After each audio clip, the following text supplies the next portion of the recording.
Hey, what's going on, guys? Coming at you with a quick updated deck profile, and today I'll be showing you guys my cubics. And I'll try to make this deck profile as quick as I can, since I have profiled cubics a couple times, and there's only really a few changes to the deck compared to some of the other builds. So starting off, the cubic monster lineup's pretty much the same. We of course have the 3 Crimson Nova, the 3 Duza, 3 Vijim, and then one of every other cubic monster. The one Giragal, the one Dark Garnix, the one Vulcan Dragny, the one Blade Garudia, the one Endoria Doomvault, and then finally the one Buster Gundale. Next we have the 3 Radiant, the Dark Kaiju, just basically to out any problematic monsters that our Crimson Nova can't deal with on his own. The 2 Summoner Monk to turbo out our Duza, make a rank 4 play, and also discard our Cubic Karma to get a search. And then finally the 1 Max C. For spells, we have the 3 Cubic Karma and then the 3 Cubic Wave. Of course, Karma searches out any Cubic monster that we need. Wave is our main OTK enabler, which doubles our Crimson Nova's attack points and then halves one of our opponent's monster's attack. And then once in the graveyard, we can banish this and any number of cubic monsters in the graveyard, then target that many of our opponent's monsters and basically Fiendish Chain them. Their effects are negated and they cannot attack. So that's actually a really good out to problematic monsters like Crystal Wing. Next with the 3 Allure Darkness, we do play 11 dark targets, and this deck is very fast-paced, very OTK oriented, so we do need as much consistency as possible. We need to turbo through our deck as quick as possible to get to our combo pieces. Next, we have the 3 Foolish Burial Goods to mostly get our Cubic Karma in graveyard. We could also use it to send Unification if we need a defensive play. Next, the 3 Twin Twister to get over problematic back row like Solemn Strike, Solemn Warning, Mirror Forces, Counter Traps, things like that.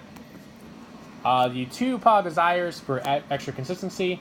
Even though you could banish some of your Crimson Novas, which could be an issue, most of the time you're able to search out at least one Crimson Nova to where Desires doesn't really hurt you that much. And again, you need to draw as many cards as possible to get to your combo pieces.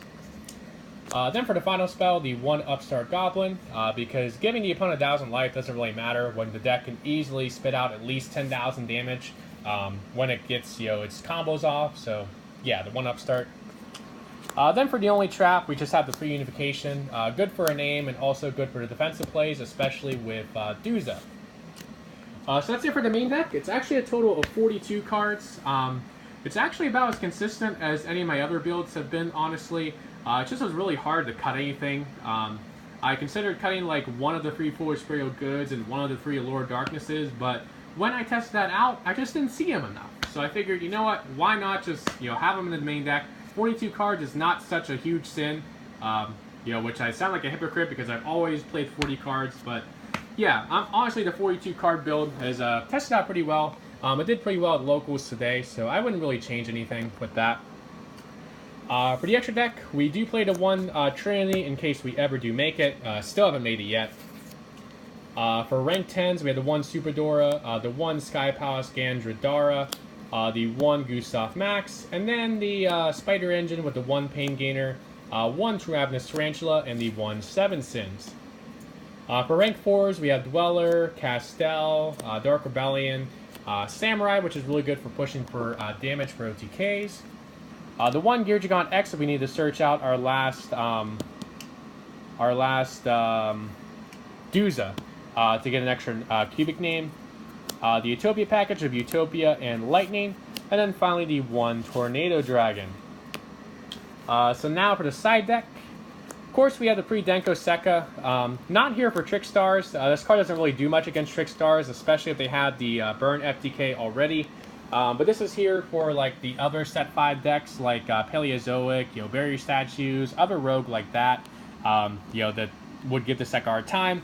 That's what the Denko Sekka is for. The 2 Cosmic Cyclones, which I of course got from the Megatins. Definitely would side 3 if I had the 3rd one. Probably will get my hands on one soon. This of course is here for the True Draco Spells and Traps, which can actually give our Crimson Nova a real hard time. Then for other board weights, with the 2 Dark Hole and 1 Regeki. Then for some going first cards, we have the 3 Chaos Trap Hole, just a card to prevent the Summon the Masterpiece. And there's actually a decent number of light and dark based decks running around the meta. You know, things like Trickstars, World Chalice Monsters, there's a lot of light and darks there, DDDs. Yeah, there's a decent number of light and dark decks that are either meta or rogue that, you know, was important enough to decide to just side the Chaos Trap Holes. You could play Dimensional Barriers or Strikes if you want, honestly.